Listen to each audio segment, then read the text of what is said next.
ഗുരുവായൂരിൽ കോടതിയെ ധിക്കരിച്ചു താൻ റീൽസ് ഷൂട്ട് ചെയ്തു എന്ന വാർത്ത തെറ്റാണെന്നും ഇതിന്റെ പേരിൽ തന്റെ പേരിൽ കേസ് കൊടുത്തത് വളരെ വിഷമം ഉണ്ടാക്കിയെന്നും ചിത്രകാരി ജസ്ന സലീം പറഞ്ഞു.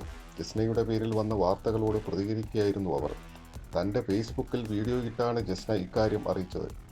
പടിഞ്ഞാറേനടയിലുള്ള ഒരു കടയിൽ സാധനങ്ങൾ വാങ്ങാൻ പോയപ്പോൾ എടുത്ത വീഡിയോ ആണ് അതെന്നും അതിനാണ് കലാപ ആഹ്വാനം അടക്കം തന്റെ പേരിൽ നടപടികൾ എടുക്കുന്നതെന്നും അറിയിക്കുന്നു.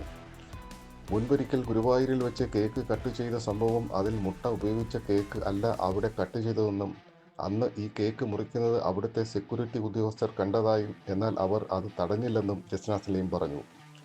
ഗുരുവായൂരപ്പന്റെ ചിത്രങ്ങൾ വരച്ച് വിൽപ്പന നടത്തുന്ന ജസ്ന സലീമിനെതിരെ സോഷ്യൽ മീഡിയയിൽ നിരന്തരം സന്ദേശങ്ങൾ വരാറുണ്ട്.